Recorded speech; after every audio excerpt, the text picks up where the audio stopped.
हाँ जी प्यारे विद्यार्थियों, आप सभी के लिए फिर से एक बहुत ही प्यारी सी गुड मॉर्निंग। हम लोग अपने सिलेबस को बहुत ही आराम से और बहुत ही अच्छे तरीके से धीरे धीरे आगे पढ़ते हुए जा रहे हैं। हमें इस बात की खुशी है कि आपका रिस्पांस अब भी लगातार बहुत अच्छा आ रहा है, क्योंकि हम उन बच्चों के साथ बहुत अच्छा महसूस करते हैं जो बच्चे अपने लिए बहुत अच्छी मेहनत करना चाहते हैं, जो बच्चे ढंग से मेहनत करते हुए अपने सिलेबस को रेगुलर पढ़ते हैं। हमें इस बात की खुशी है कि हमें वैसे ही बच्चे मिले हैं। आप रेगुलर पढ़ रहे हो, आप लोग न्यूमेरिकल रोजाना करते हो और उनके सॉल्यूशन आप हमें भेजते हो, आंसर भेजते हो, तो हमें इस बात का भरोसा होता है कि आप लोग बहुत अच्छी मेहनत कर रहे हैं। चलिए, हम चाहते हैं कि आप अपनी मेहनत इसी तरह बरकरार रखें जिससे आप लोगों का भविष्य हमेशा उज्जवल हो, आप लोगों के माता पिता का नाम रोशन हो, आपके विद्यालय का नाम रोशन हो और आप अपने भविष्य में बहुत अच्छी ऊंचाइयों को प्राप्त करें। चलिए, हम लोग अपने सिलेबस को आगे बढ़ाते हैं। हम लोग अपने सिलेबस के चलते हुए हम लोग 5वें चैप्टर पे चल रहे हैं। 5वें चैप्टर में हम लोगों ने कल प्रतिरोधों के संयोजन और उससे जुड़े हुए न्यूमेरिकल पढ़े। ओके, प्रतिरोधों के संयोजन से जुड़े हुए सारे न्यूमेरिकल हम लोग कल पढ़ चुके हैं। आज की क्लास में हम लोग उससे आगे का टॉपिक पढ़ने वाले हैं, और जैसा कि मैंने आपको कल की क्लास में वादा किया था कि आप लोगों के लिए उसके एक्स्ट्रा न्यूमेरिकल इन क्लासों में कराए जाएंगे। यानी कल हम लोगों ने केवल परिणामी प्रतिरोध ज्ञात करने का तरीका बताया था, प्रतिरोधों के संयोजन से धारा ज्ञात करने का नहीं। तो पेशेंस रखिए, हम इन क्लासों में उन न्यूमेरिकल्स को भी कराएंगे। आज का हमारा जो टॉपिक है वो बहुत इंपॉर्टेंट और बहुत अच्छा टॉपिक भी है। वो है विद्युत सेल, जिसको आप लोग सामान्य भाषा में बैटरी कहते हो। बैटरी, अपने फ़ोन में भी बैटरी यूज होती है, अपने टॉर्च में भी बैटरी यूज होती है, ट्रैक्टर में बैटरी यूज होती है, घर के इन्वर्टर में बैटरी यूज होती है। हमारे चारों तरफ विद्युत सेल हैं, हम लोग उनको अलग अलग तरीके से यूज करते हैं। कुछ सेल टॉर्च में डलते हैं, कुछ सेल घड़ी में डलते हैं, कुछ सेल ट्रैक्टर में डलते हैं, कुछ सेल घर के इन्वर्टर में लगे होते हैं। तो हम काफ़ी प्रकार के सेलों को अपने आसपास देखते हैं, लेकिन असल में हमारे लिए समस्या ये होती है कि वो सेल है क्या, बना कैसे, उसकी कार्यविधि क्या है।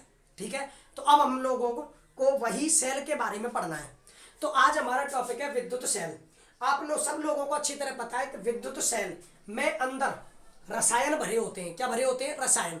और रसायनों को, उन रसायनों में रासायनिक क्रियाएं होती हैं जिनसे रासायनिक ऊर्जा उत्पन्न होती है, और उस रासायनिक ऊर्जा को विद्युत ऊर्जा में हम लोग उपयोग में लाते हैं। मान लीजिए घर के इन्वर्टर में बैटरी लगी हुई है, अब वो बैटरी में जो ऊर्जा है वो रासायनिक ऊर्जा में है। जब हमारे घर की लाइट चली जाती है, बाहर से सप्लाई बंद हो जाती है, तो उस इन्वर्टर से हमारे घर में लाइट की सप्लाई होती है। यानी उस इन्वर्टर ने, उस बैटरी से, उस बैटरी ने, उस सेल ने आप अपनी रासायनिक ऊर्जा को विद्युत ऊर्जा में परिवर्तित कर दिया, जिससे घर के बल्ब जलते हैं, पंखे चलते हैं, वगैरह वगैरह। ठीक है, असल में विद्युत सेल तो एक ऐसी युक्ति है जो रासायनिक ऊर्जा को किस में परिवर्तित करती है? विद्युत ऊर्जा में परिवर्तित करती है। जे वह युक्ति जिसके द्वारा रासायनिक ऊर्जा को विद्युत ऊर्जा में परिवर्तित किया जाए उसको हम लोग विद्युत सेल कहते हैं। ठीक है, अब विद्युत सेल बनता कैसे है, वगैरह वगैरह, और ये जो सारी भाषा लिखी हुई है ये सब क्या लिखा हुआ है, तो आप गौर से देखिए। विद्युत सेल की जो प्रारंभिक संरचना है, अब ये जो बैटरी है, मोबाइल की बैटरी है, वगैरह वगैरह, ये सारी चीजें तो हम लोग आगे पढ़ेंगे, लेकिन शुरुआत में सेल की प्रारंभिक अवधारणाएं हम लोग पढ़ते हैं। तो देखिए, सेल जो बनाया जाता है, कैसे बनाया जाता है? एक पात्र लेकर, हम लोगों ने एक पात्र लिया, ओके, और एक पात्र लेकर हम लोगों ने इसके ऊपर एक को चालक पदार्थ लगा दिया। ओके, इस पात्र में एक द्रव भरा होता है, एक रासायनिक द्रव भरा होता है इस पात्र में। यानी अभी हम लोग सेल की प्रारंभिक संरचना पढ़ रहे हैं, केवल एडवांस चीजें आगे पढ़ेंगे। सेल बनता कैसे है?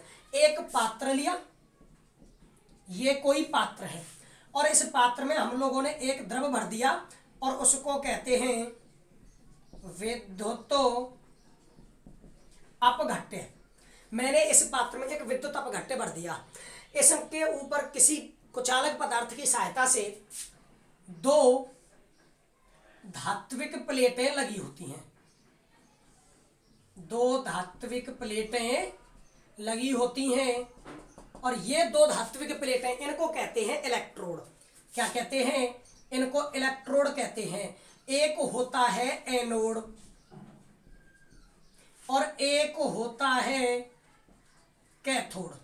यानी मैंने इस विद्युत अपघट्य पदार्थ में 2 इलेक्ट्रोड लगा दिए, 2 इलेक्ट्रोड जिनमें से पहले का नाम है एनोड, दूसरे का नाम है कैथोड। एनोड धनावेशित होता है, एनोड धनावेशित होता है और कैथोड ऋणावेशित होता है।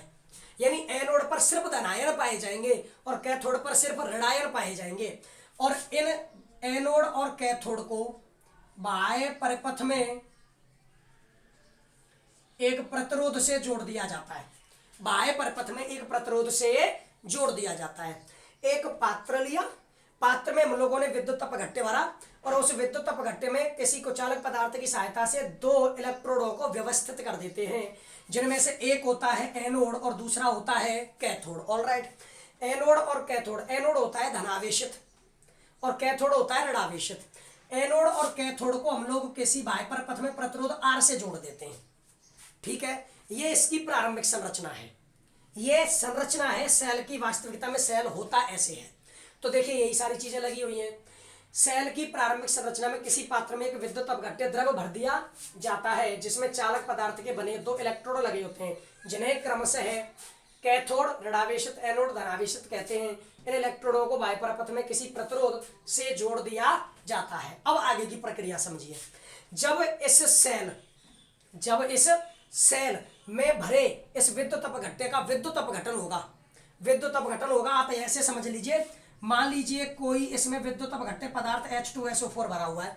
ओके, तो जब इसका विद्युत अपघटन होगा तो ये बदलेगा H2+ और SO4-, यानी धनायन में और ऋणायन में, धनायन में और ऋणायन में। अब होगा क्या, आपके जो धनायन है, कौन धनायन, यानी जो आपके पॉजिटिव आयन है वो एनोड की ओर गति करेंगे।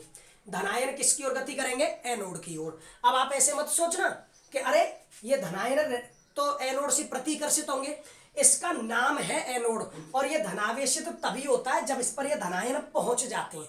समझ गए? कहीं आप समझो कि ये तो धनायन है, इसकी ओर धनावेशित क्यों, धनायन क्यों आपके आकर्षित होंगे तो प्रतिकर्षित होंगे, ऐसा नहीं है। ये धनावेशित तभी होता है जब इस पर धनायन पहुंच जाते हैं। ठीक है, उसके बाद जो ऋणायन है यानी जो ऋणावेश हैं वो किसकी ओर गति करेंगे, कैथोड की ओर। किसकी ओर, कैथोड की ओर। ऋणायन इस प्लेट की ओर गति करेंगे, इसीलिए इसका नाम कैथोड है और इसीलिए ये ऋणावेशित होती है। क्लियर? तो जब इस पूरे विद्युत अपघट्य पदार्थ का विद्युत अपघटन होता है तो धनायन एनोड की ओर और ऋणायन कैथोड की ओर गति करते हैं। जब धनायन एनोड की ओर गति करेंगे तो ये एनोड से होकर पूरे परिपथ में प्रवाहित होंगे।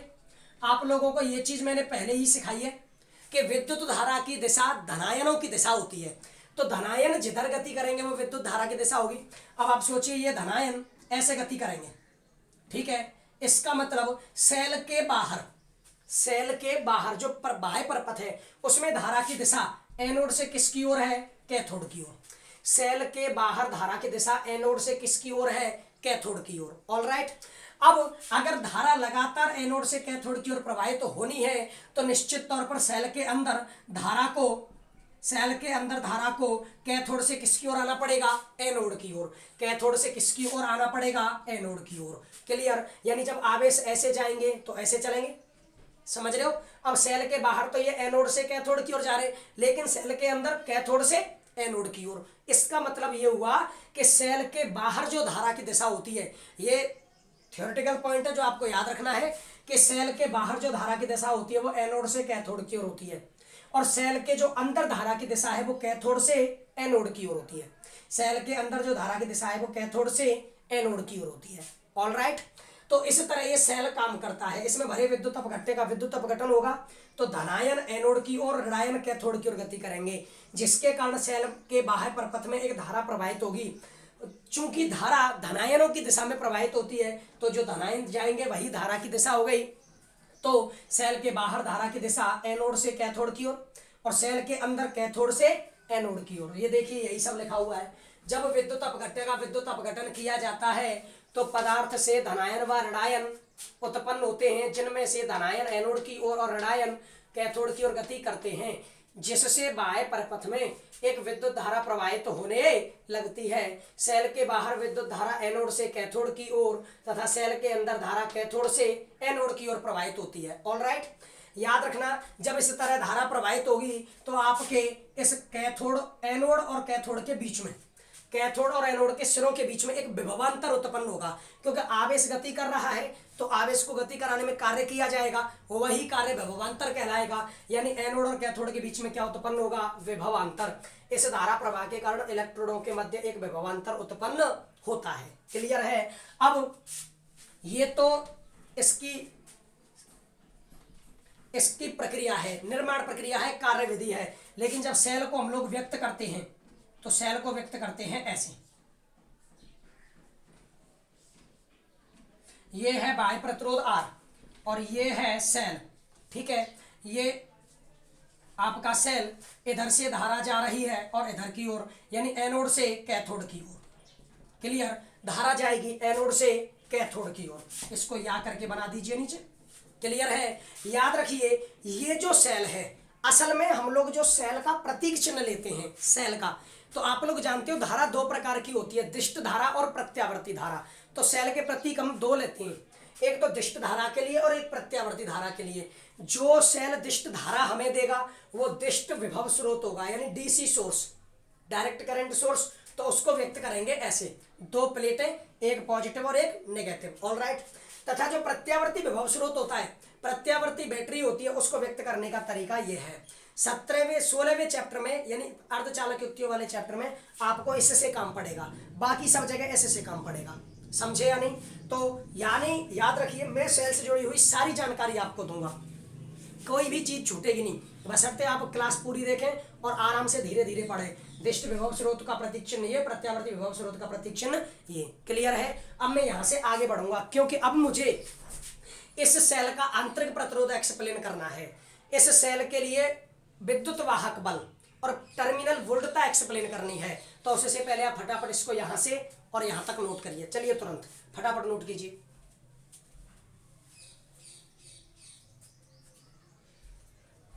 अब इसको आप वीडियो पॉज करके नोट करेंगे। अब मैं आगे बढ़ जाता हूं, तो देखिए,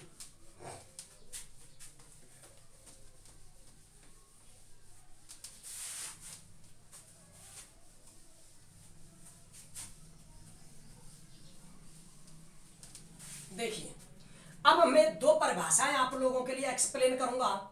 एक है सेल के लिए विद्युत वाहक बल एवं टर्मिनल वोल्टता। एक तो है विद्युत वाहक बल और दूसरा है टर्मिनल वोल्टता। ऑलराइट। तो चलिए, विद्युत वाहक बल और टर्मिनल वोल्टता क्या, पहले मैं इसकी परिभाषाएं लिख देता हूं, फिर मैं आपको समझाऊंगा। सेल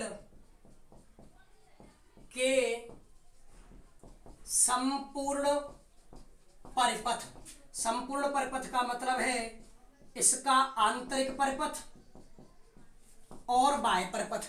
सेल के संपूर्ण परिपथ में आवेश को गति कराने के लिए किया गया कार्य। सेल के संपूर्ण परिपथ यानी आंतरिक परिपथ और बाह्य परिपथ, डेफिनेशन समझाऊंगा, टेंशन नहीं लेनी है। तो किया गया कार्य विद्युत वाहक बल कहलाता है। अब इस विद्युत वाहक बल का जो मात्रक होगा वो वोल्ट होगा, और विद्युत वाहक बल को व्यक्त करते हैं EMF, इलेक्ट्रोमोटिव फोर्स। दूसरा पॉइंट, सेल के केवल बाह्य परिपथ, सेल के केवल बाह्य परिपथ में आवेश को गति कराने के लिए, सेल के केवल बाह्य परिपथ में आवेश को गति कराने के लिए किया गया कार्य टर्मिनल वोल्टता कहलाता है।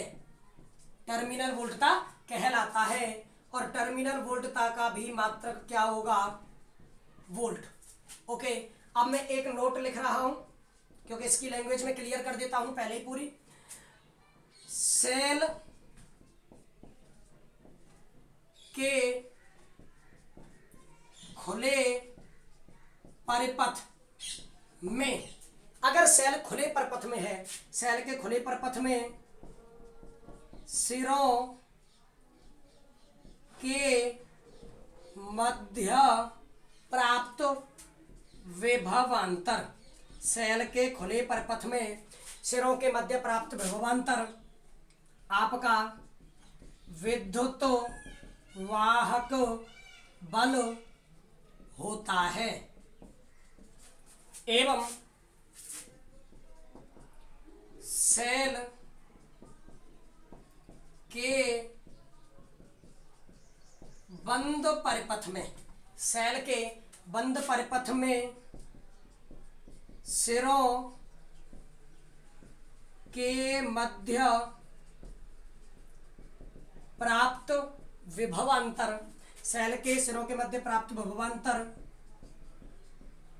टर्मिनल वोल्टता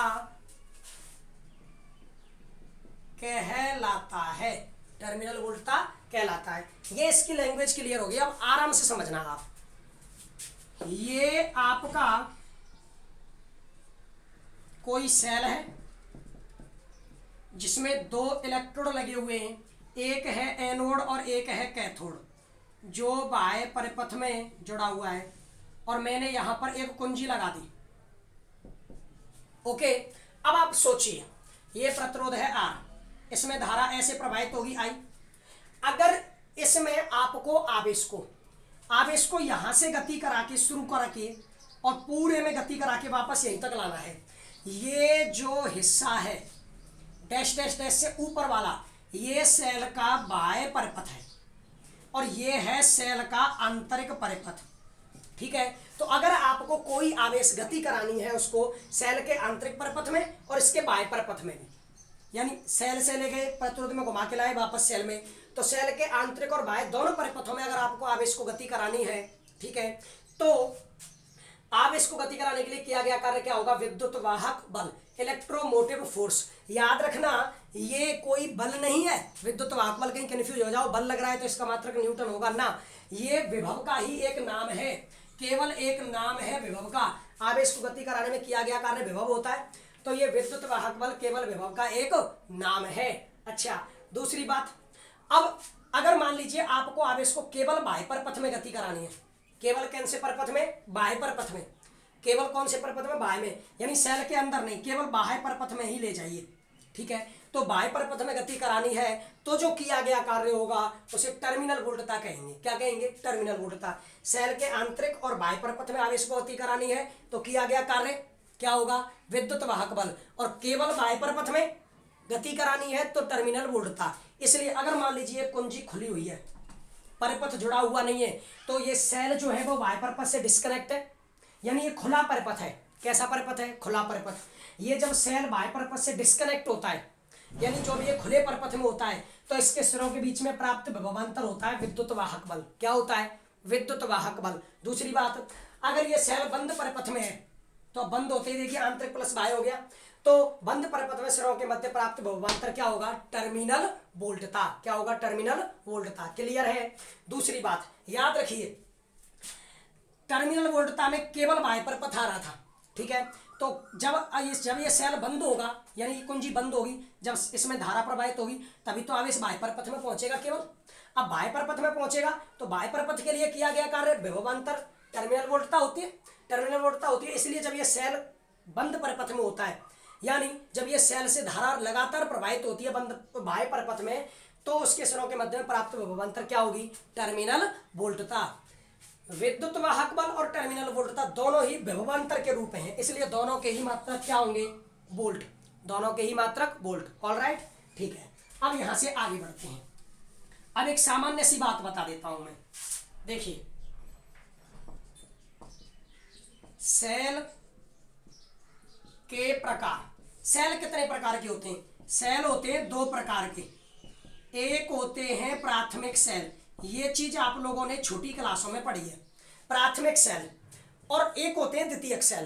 प्राथमिक सेल वो है जिन्हें आप दोबारा चार्ज नहीं कर सकते, जैसे घड़ी का सेल है, ठीक है, इसको एक बार यूज कर लिया तो फेंकना ही पड़ेगा, इसको दोबारा से आप लोग चार्ज नहीं कर सकते।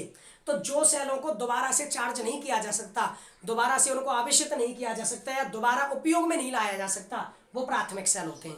एक होते हैं द्वितीयक सेल, जिन सेलों को उपयोग करने के बाद दोबारा चार्ज किया जा सकता है, जैसे मोबाइल की बैटरी, आपकी इन्वर्टर की बैटरी, जिसको सीसा संचायक सेल कहते हैं, ठीक है। एक आता है मरकरी सेल जो कैमरे में यूज में आता है। इन सेलों को दोबारा से चार्ज किया जा सकता है। आजकल तो टॉर्च भी रिचार्जेबल बैटरी की आ रही है, यानी जितनी भी बैटरी रिचार्जेबल है वो द्वितीयक सेल है, और जो नॉन रिचार्जेबल है, जिनको दोबारा चार्ज नहीं किया जा सकता, उनको प्राथमिक सेल कहते हैं। तो देखिए लिख रहे हैं प्राथमिक सेल, जिन्हें उपयोग के पश्चात पुनः आवेशित नहीं किया जा सकता। ऐसे सेल जिनको उपयोग के पश्चात पुनः आवेशित नहीं किया जा सकता, जैसे एग्जाम्पल में एक तो शुष्क सेल है। शुष्क सेल कौन कौन से हैं? आपकी टॉर्च के सेल, घड़ी के सेल, हाथ घड़ी के सेल, ठीक है, ये सब शुष्क सेल है। एक है आपका डेनियल सेल, और एक है आपका लेकलांसे सेल। इनको प्रयोगशाला में उपयोग में लाते हैं। जब हम लोग प्रैक्टिकल करेंगे तो विभव मापी के प्रैक्टिकल करते हैं, मीटर सेतु का प्रैक्टिकल करते हैं, तो विभव मापी के प्रैक्टिकल में डेनियल सेल और लेकलांसी सेल दोनों उपयोग में आते हैं, ठीक है। उसके बाद ये वहां तो एक हो गई। दूसरा द्वितीयक सेल। द्वितीयक सेल कौन है? द्वितीयक सेल वो है जिन्हें उपयोग के बाद में दोबारा चार्ज किया जा सकता है, जिन्हें उपयोग के पश्चात, जिन्हें उपयोग के पश्चात पुनः आवेशित, जिन्हें उपयोग के पश्चात पुनः आवेशित किया जा सकता है। जिनको उपयोग करने के बाद में दोबारा से चार्ज करते हैं, जैसे मोबाइल की बैटरी, ठीक है, आपके कैमरों की बैटरी, मोबाइल की बैटरी और कैमरों की बैटरी, ये मरकरी सेल होते हैं, ठीक है। उसके बाद में आपका सीसा संचायक सेल है। तो देखिए एग्जांपल, आपका सीसा संचायक सेल, आपका मरकरी सेल, एटसेट्रा एटसेट्रा, ठीक है। तो सेल कितने प्रकार के? दो प्रकार के, प्राथमिक और द्वितीयक। देखिए सेल से जुड़ा हुआ मैं कोई भी पॉइंट नहीं छोड़ूंगा। आप लोगों को जितना मैं सेल में पढ़ाऊंगा इससे ज्यादा आपको कहीं नहीं मिलेगा। मतलब कोई, मैं सेल से जुड़ी हुई सारी जानकारी आपको यहाँ पर दूंगा, कुछ छोड़ूंगा ही नहीं, तो बाहर से कुछ एक्स्ट्रा आपको मिलेगा भी नहीं। देखिए सेल दो प्रकार के, प्राथमिक सेल और द्वितीयक सेल। प्राथमिक सेल है जिन्हें दोबारा चार्ज किया जा नहीं किया जा सकता। शुष्क सेल है, डेनियल सेल है, लेकलांसी सेल है, आपकी घड़ी के सेल, हाथ घड़ी के सेल, आपके छोटी जो पतले वाले सेल आते हैं यानी टॉर्च के सेल, ये सब के सब शुष्क सेल है। डेनियल सेल, लेकलांसी सेल प्रयोगशाला में उपयोग में लाते हैं। और द्वितीयक सेल वो है जिन्हें पुनः आवेशित किया जा सकता है। तो जैसे मरकरी सेल, आपकी मोबाइल की बैटरी, आपके कैमरों की बैटरी, ये सब मरकरी सेल है। आपका सीसा संचायक सेल जो ट्रैक्टरों में बैटरी उपयोग में लाई जाती है, आपके घर के इन्वर्टर में बैटरी उपयोग में लाई जा सकती है। क्लियर है? तो अब आप लोगों को वहां से और यहां तक पुनः लिखना है, फटाफट लिखिए, फिर मैं आगे बढ़ता हूं। चलिए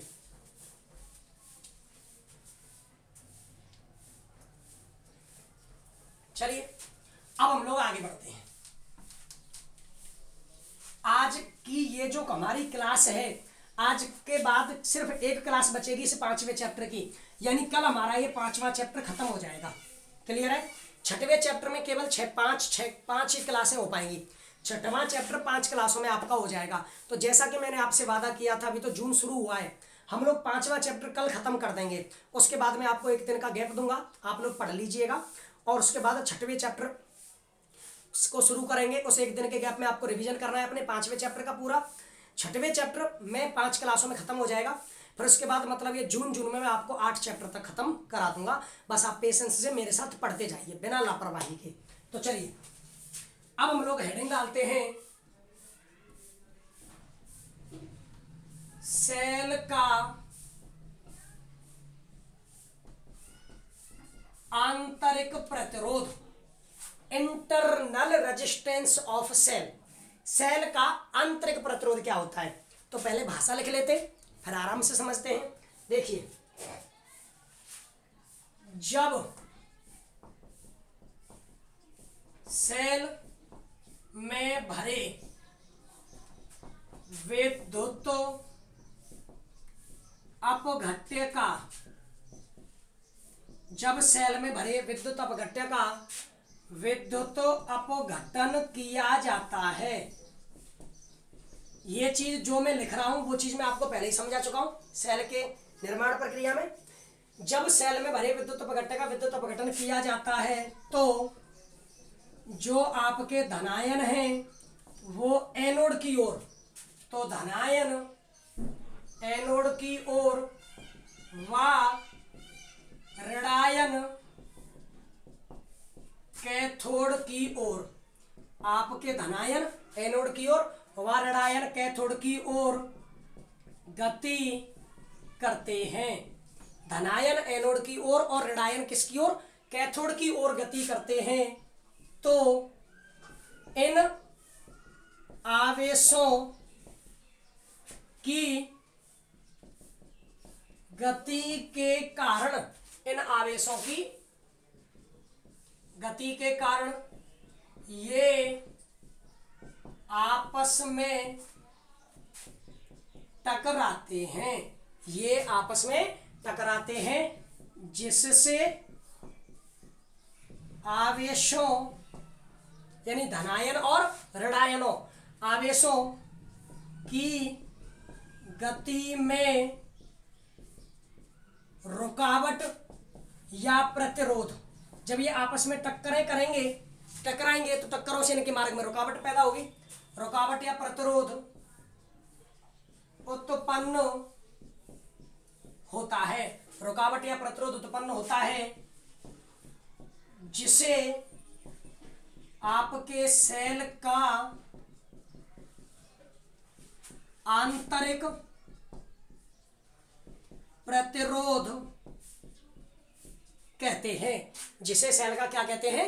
आंतरिक प्रतिरोध कहते हैं। देखिए अब आराम से, ये आपका सेल है, विद्युत अपघट्य भरा हुआ है एनोड और कैथोड। ओके, जब इस विद्युत अपघट्य का विद्युत अपघटन होगा तो जो आपके धनायन है वो तो एनोड की ओर और ऋणायन है वो कैथोड की ओर गति करेंगे। ऑलराइट, जब धनायन और ऋणायन आपस में ऐसे गति करेंगे, ऋणायन इधर, सारे धनायन इधर, जब ये ऐसे गति करेंगे, ऋणायन कैथोड की ओर जाएंगे, धनायन एनोड की ओर जाएंगे, तो क्या इनके आपस में टक्करें नहीं होंगी? जब ये धनायन आपस में ऐसे गति करेंगे एनोड और कैथोड की ओर तो इनके बीच में टक्करें होंगी। यानी आप ऐसे सोच लीजिए कि एक गली में दोनों तरफ से लोग छोड़ दिए गए, जिनके आंखों पर पट्टियां बंधी हुई हैं, लोगों को कुछ नहीं दिख रहा है सामने से कौन आ रहा है। एक गली है और उस गली में दोनों साइड से लोग छोड़ दिए गए। इस गली में लोग इधर से भी जा रहे हैं और इधर से भी आ रहे हैं, हर आदमी के आंखों पर पट्टी बंधी हुई है, तो निश्चित तौर पर वो टकराएंगे कि नहीं टकराएंगे? सेम वैसा यहाँ पर होता है, धनायन इधर जाएंगे, ऋणायन इधर जाएंगे, तो इनके मध्य में टक्कर होने लग जाएंगी। जब इनके मध्य में टक्करें होंगी तो टक्कर के कारण आवेशों के गति में रुकावट उत्पन्न होगी।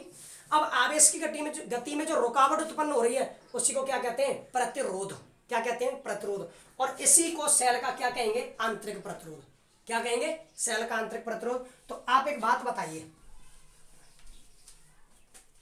ये आपका सेल है और ये मैंने इस सेल के आंतरिक प्रतिरोध को व्यक्त कर दिया प्लस माइनस।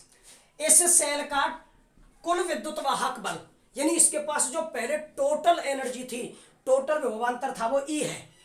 ये सेल का आंतरिक प्रतिरोध आई आर और ये जुड़ा हुआ है बाह्य प्रतिरोध आर, धारा जा रही है आई।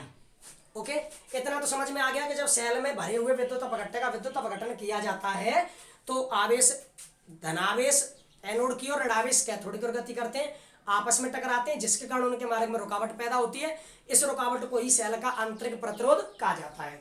और उसके बाद अब आप ये बताइए कि जब इसमें धारा प्रवाहित होगी तो इसके पास कुल मिलाकर पहले टोटल विभव था ई, विभवांतर को विद्युत वाहक बल कहते हैं, लेकिन इसके आंतरिक प्रतिरोध की वजह से, इसके आंतरिक प्रतिरोध की वजह से विभव होता है कार्य, कार्य यानी ऊर्जा। मान लीजिए इसके पास टोटल ऊर्जा है E। अब इसके आंतरिक प्रतिरोध की वजह से क्या ऊर्जा की कुछ हानि नहीं होगी? आंतरिक प्रतिरोध, आवेश की गति में रुकावट उत्पन्न हो रहा है तो ऊर्जा की कुछ हानि हो रही है, ठीक है। और ओम के नियम से V बराबर माना कितनी हानि हो रही है? IR। आंतरिक प्रतिरोध R है, धारा प्रवाहित हो रही है I। इस जो ऊर्जा की हानि हो रही है IR, इसे विभव पतन कहते हैं। इसे क्या कहते हैं? विभव पतन। तो देखिए, आंतरिक प्रतिरोध के कारण सेल के विद्युत वाहक बल यानी विभवांतर, कुल टोटल विभवांतर, विद्युत वाहक बल में आई कमी को, विद्युत वाहक बल में आई कमी को क्या कहते हैं? विभव पतन। क्या कहते हैं?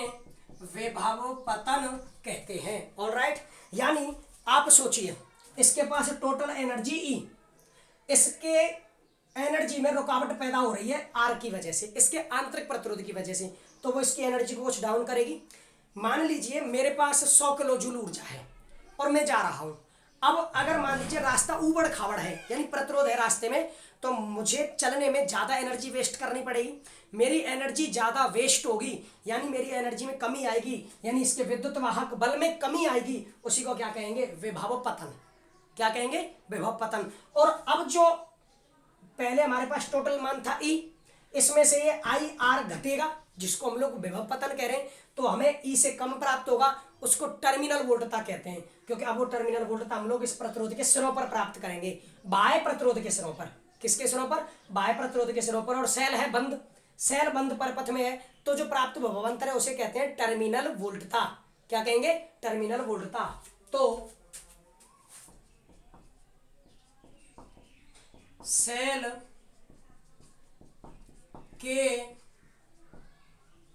सिरों के मध्य प्राप्त टर्मिनल वोल्टता, सेल के सिरों के मध्य प्राप्त टर्मिनल वोल्टता माना प्राप्त हुआ V। क्या प्राप्त हुआ? V। इसके पास कुल मिलाकर मान क्या था? E। और E में से क्या घटा? विभव पतन। क्या घटा? विभव पतन। तो E माइनस IR। इसके पास टोटल एनर्जी थी E में से आंतरिक प्रतिरोध की वजह से कितना घटा? IR। तो अब जो शेष बचा वही तो इस बाह्य प्रतिरोध के सिरों पर हमें प्राप्त होगा। इसके पास मान लीजिए 10 वोल्ट विभव था, उसमें से 2 वोल्ट इस R की वजह से घट गया, तो इसके सिरों पर कितना प्राप्त होगा? 8 वोल्ट। तो 8 बराबर क्या लिखोगे? 10 माइनस 2। ये E का मान हो गया 10, IR का मान हो गया 2 और V का मान हो गया 8। यस या नो? तो V बराबर E माइनस IR। इस फॉर्मूले को याद रखना, बहुत काम आएगा। चलिए अब आगे बढ़ जाते हैं। तो IR को इधर लाइए, IR बराबर E माइनस V। तो स्मॉल r बराबर E minus V upon I। परंतु धारा I इस बाह्य प्रतिरोध R से भी प्रभावित हो रही है, तो आप बताइए V बराबर क्या लिख सकता हूं मैं? I कैपिटल R, क्योंकि बाह्य प्रतिरोध कैपिटल R है, तो I बराबर V अपॉन R। तो R बराबर E minus V upon I का मान है V अपॉन R। तो E minus V upon V और इनटू में क्या हो जाएगा? R। क्या हो जाएगा? R। तो ये किसका मान निकला? सेल के आंतरिक प्रतिरोध का। किसका? सेल के आंतरिक प्रतिरोध का। अतः सेल का आंतरिक प्रतिरोध, सेल का आंतरिक प्रतिरोध स्मॉल r बराबर, एक फॉर्मूला निकला E minus V upon I। E minus V upon I बराबर दूसरा फॉर्मूला निकला E minus V upon V into R। E minus V upon V into R। Clear है? तो अब दोबारा समझिए, जब सेल में भरे विद्युत अपघट्य का विद्युत अपघटन होता है तो धनायन ऋणायन गति करेंगे, जिनके मध्य में टक्करें होंगी, टक्करों की वजह से उनके मार्ग में जो रुकावट पैदा होगी उसे सेल का आंतरिक प्रतिरोध कहेंगे। सेल के आंतरिक प्रतिरोध की वजह से जो इसके विद्युत वाहक बल में कमी आती है, जो कुछ कमी आएगी, घटाव होगा, उसे कहेंगे विभव पतन। माना विभव पतन IR है। तो हमें जो टर्मिनल वोल्टता प्राप्त होगी V, वो ई में से कितना घटकर प्राप्त होगी, आई आर। तो आई आर को इधर लाए, वी को इधर ले गए, तो आर बराबर ई माइनस वी अपॉन आई। ओम का नियम लगा दिया, वी बराबर आई आर, तो आई बराबर वी अपॉन आर रखा यहाँ पर, तो E minus V upon V into R. तो इस तरह सेल का आंतरिक प्रतिरोध क्या निकला, E minus V upon I, यानी E minus V upon V into R. ये रहा सेल का आंतरिक प्रतिरोध। ऑल राइट, तो इस तरह आप लोगों को बहुत अच्छा समझ में आया है। अब आप फटाफट से इसको यहाँ से यहाँ तक नोट कर लीजिए, ठीक है। मैं आप लोगों को इसमें एक छोटा सा टॉपिक और कराऊंगा, ताकि हमारे लिए कल की क्लास के लिए इतना बचे कि हमारा ये चैप्टर कल खत्म हो जाए, ठीक है।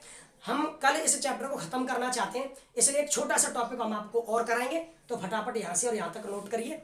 मुझे लगता है कि आप लोगों को भली बात ही समझ में आ रहा है। आप लोग पेशेंस के साथ पढ़े, परेशान ना हो कि अब इतना ज़्यादा कैसे पढ़ेंगे। कोई बड़ी बात नहीं है, आप धीरे धीरे पढ़ते रहें, कोई जल्दीबाजी नहीं है। तो फटाफट यहाँ से यहाँ तक नोट कीजिए। चलिए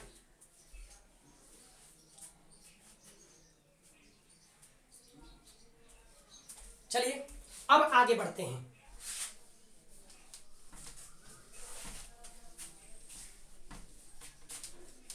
एक छोटा सा और लास्ट टॉपिक, फिर उसके बाद क्या होगा, हमारे पास उतना बचेगा कि कल की क्लास में हम आराम से उन टॉपिकों को पढ़कर न्यूमेरिकल कर सकते हैं। तो चलिए, हमारा टॉपिक सेलों का संयोजन।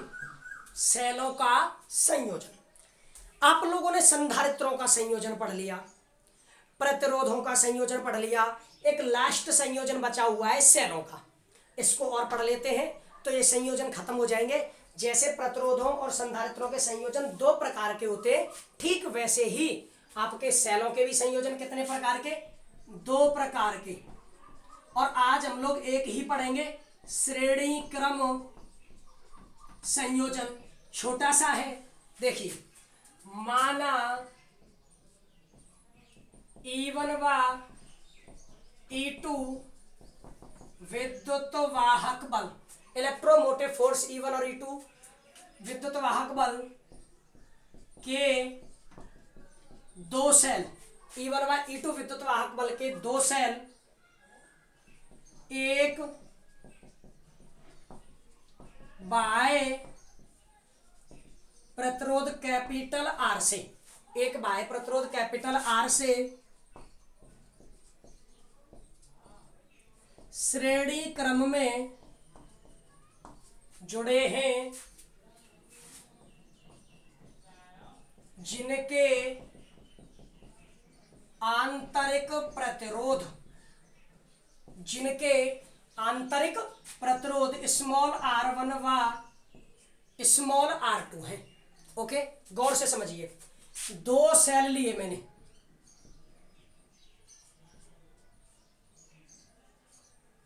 इस सेल का विद्युत वाहक बल E1 और इस सेल का विद्युत वाहक बल E2, इसका आंतरिक प्रतिरोध R1 और इसका आंतरिक प्रतिरोध R2। अब ये दोनों जुड़े हुए हैं एक बाह्य प्रतिरोध से। अब आप सोच रहे होंगे कि बैटरी से क्यों नहीं जोड़ रहे। अरे भैया, बैटरी तो ये खुद ही है, संयोजन ही बैटरियों का है। तो ये किससे जुड़े हुए हैं, एक बाह्य प्रतिरोध R से। ओके, दोनों सेलों से कुल मिलाकर परिपथ में धारा प्रवाहित तो हो रही है I। क्या प्रवाहित तो हो रही है, I। डायरेक्शन गलत लग गई, धारा प्रवाहित तो हो रही है I।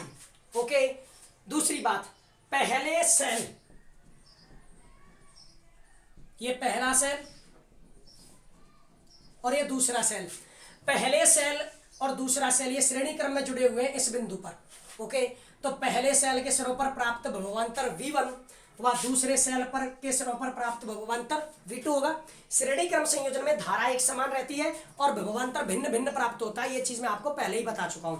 तो सेलों के सिरों पर प्राप्त विभवांतर, तो सेलों के सिरों पर प्राप्त विभवांतर V1 व V2 है, एवं परिपथ में प्रवाहित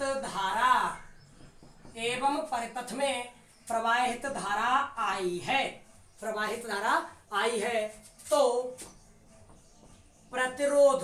अब आप बताइए, इस सेल के सिरों पर प्राप्त विभवांतर V1 और इस सेल के सिरों पर प्राप्त विभवांतर V2, तो इस बाह्य प्रतिरोध R के सिरों पर कितना विभवांतर प्राप्त होगा, तो दोनों जोड़ने पड़ेंगे। तो प्रतिरोध कैपिटल R के सिरों पर प्राप्त विभवांतर, तो V बराबर V1 प्लस V2, V बराबर V1 प्लस V2। समीकरण नंबर 1, तो सेल 1 के लिए, पहले सेल के लिए जो विभवांतर यानी टर्मिनल वोल्ट था, विभवांतर यानी टर्मिनल वोल्ट था, प्राप्त होगी V1 बराबर बोलिए E1 माइनस आई R1 होगी। मैंने बताया था आंतरिक प्रतिरोध वाले में V बराबर E माइनस आई R। तो पहले के लिए V1 बराबर विद्युत वाहक बल E1 माइनस धारा I और प्रतिरोध है R1। और दूसरा सेल 2 के लिए, सेल 2 के लिए V2 बराबर E2 माइनस आई R2, V2 बराबर E2 माइनस आई R2। ऑल राइट, तो समीकरण 1 में मान रखिए, समीकरण 1 से V बराबर V1 का मान है E1 माइनस आई R1, V2 का मान है E2 माइनस आई R2। या क्या मैं V की जगह पर कैपिटल आई R लिख सकता हूं? इसके सिरों पर प्राप्त विभवांतर V बराबर आई R होगा ओम के नियम से। E1 और E2 को एक पास में, E1 प्लस E2 माइनस का I कॉमन ले लिया तो R1 प्लस R2। I को इधर लाओ। अब I को ही क्यों ला रहे हैं इधर, ऐसा सोचिए। आप लोगों ने संधारित्रों का संयोजन पढ़ा तो वहां पर आप लोगों ने परिणामी धारिता निकाली, प्रतिरोधों का संयोजन पढ़ा तो परिणामी प्रतिरोध निकाला। सेलों का संयोजन पढ़ रहे हैं, सेलों का मुख्य गुणधर्म होता है धारा देना, तो परिणामी धारा ज्ञात करेंगे। इसलिए धारा को इधर लाइए, I R plus I R1 plus R2 बराबर E1 प्लस E2। आपने I को कॉमन ले लिया तो R plus R1 plus R2 बराबर E1 प्लस E2।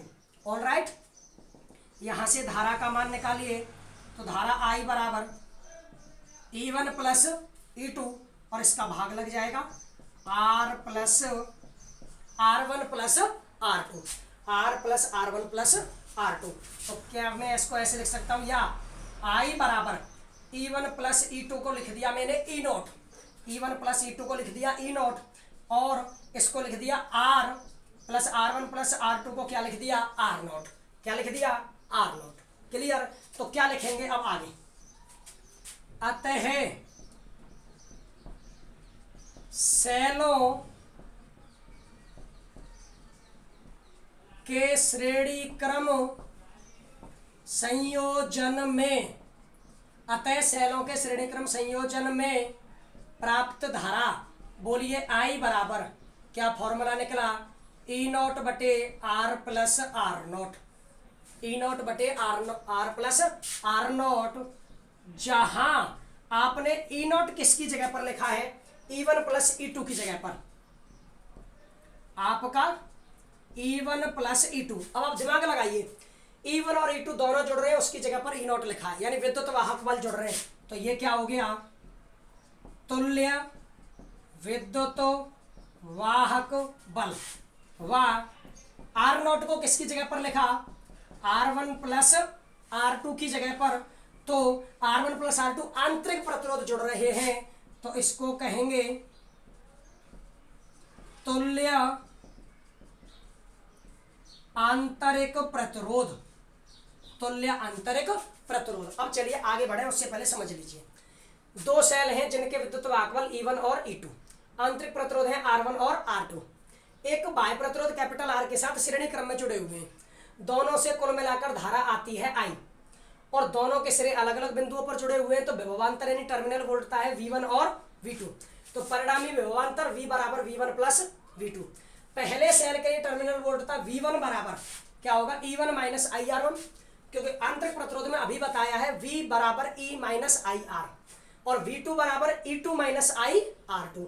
दोनों को उठा के रखा, V बराबर लिख दिया IR ओम के नियम से, E2 को पास में लिखा तो E1 प्लस E2, इन दोनों से -I कॉमन लिया तो R1 प्लस R2, इसको पक्षांतर किया तो IR plus IR1 plus R2 बराबर E1 प्लस E2, तो IR plus R1 plus R2 बराबर E1 प्लस E2। I निकालने के लिए इसका डिवाइड कर दिया, E1 प्लस E2 को लिखा E0 और R1 प्लस R2 को लिखा R0, तो परिणामी धारा का रूप ये निकल कर आया। और आपका जो E0 है वो E1 प्लस E2 वो है तुल्य विद्युत वाहक बल, और R0 है R1 प्लस R2 वो है तुल्य आंतरिक प्रतिरोध। यहां तक क्लियर है, नॉर्मल है, समझ में आ गया होगा। बस अब n सेलों के लिए और लिख देते हैं, यदि n सेल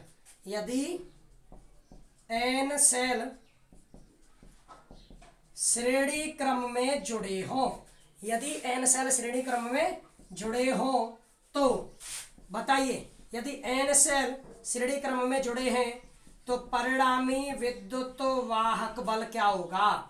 E0 बराबर सीधा ही जुड़ रहा है E1 प्लस E2 कहां तक? n सेलों तक, तो क्या हो गया En। वाह, परिणामी आंतरिक प्रतिरोध, परिणामी आंतरिक प्रतिरोध, तो बताइए R0 बराबर R1 प्लस R2 से लेकर कहां तक? Rn तक। कहां तक? Rn तक। क्लियर है? इसके बाद छोटा सा पॉइंट और देखिए, यदि मैंने मान लिया कि सभी सेलों के विद्युत वाहक बल बराबर हैं तो En बराबर E। वाह, जितने भी सेल श्रेणी क्रम में जुड़े हुए हैं सबके विद्युत वाहक बल और आंतरिक प्रतिरोध समान हो, तो E1 बराबर E2 बराबर डैश डैश डैश En बराबर E। वाह, R1 बराबर R2 बराबर R3 बराबर डैश डैश डैश Rn बराबर क्या होगा? R। माना सेलों के, सभी सेलों के आपके विद्युत वाहक बल समान है और आंतरिक प्रतिरोध भी समान है, Rn बराबर R। तब क्या होगा? तो बताइए, आपका परिणामी विद्युत वाहक बल, तब परिणामी विद्युत वाहक बल क्या होगा? आप ही बताइए। E0 बराबर E1 का मान E, E2 का मान E और En का मान भी E है, तो कितनी बार जुड़ रहा है? n बार। कितनी बार? n बार। तो बताइए E0 बराबर क्या निकलेगा? Ne। E0 बराबर क्या निकलेगा? Ne। वाह, आपका परिणामी आंतरिक प्रतिरोध, वह परिणामी आंतरिक प्रतिरोध क्या होगा? R0 बराबर R1 प्लस R2। चलिए, R1 plus R2 plus R3 है, सबके मान R हैं क्योंकि समान है, तो R प्लस R कितनी बार? n बार। तो बताइए R0 बराबर क्या हो गया? NR। क्या हो गया? NR। इसका मतलब ये हुआ कि सेलों के श्रेणी क्रम संयोजन में, सेलों के श्रेणी क्रम संयोजन में तुल्य विद्युत वाहक बल भी बढ़ जाता है और तुल्य आंतरिक प्रतिरोध भी बढ़ जाता है। यस या नो? तो इस तरह आपने सेलों का श्रेणी क्रम संयोजन पढ़ लिया है, ढंग से समझा है। ठीक है, कोई दिक्कत हो तो वीडियो को दोबारा चलाकर आप पूरा समझ लीजिए, आराम से पहली बार में अच्छी तरह से समझ में आ जाएगा। अब जो हमारा कल की क्लास के लिए बचा है केवल सेलों का समांतर क्रम संयोजन, विद्युत ऊर्जा और विद्युत शक्ति, ये चीजें बची हुई हैं। अब देखिए, आज की क्लास हमारी थोड़ी ज़्यादा बड़ी हो गई है, इसलिए हम आज न्यूमेरिकल नहीं कराएंगे, न्यूमेरिकल हम कराएंगे आपको कल। तो कल की क्लास में हम आपको बाकी के जितने न्यूमेरिकल बचे हैं या जितने न्यूमेरिकल हमें कराने हैं वो सब हम आप लोगों को कल करा देंगे। आज की क्लास को आप बस ढंग से पूरा पढ़िए, समझिए, बहुत इंपॉर्टेंट है। समझ लीजिए कि सेल लगभग इसमें ही खत्म हो गया, क्योंकि अब सेल में बचा ही क्या है? सेल में केवल और केवल सामान्य चीजें बची हुई हैं, केवल समांतर क्रम संयोजन। इसलिए ढंग से इस क्लास को पढ़ के अपने सिलेबस को रिवीजन भी कीजिए साथ के साथ ही, और ढंग से पढ़ते रहिए। ठीक है बच्चों, धन्यवाद।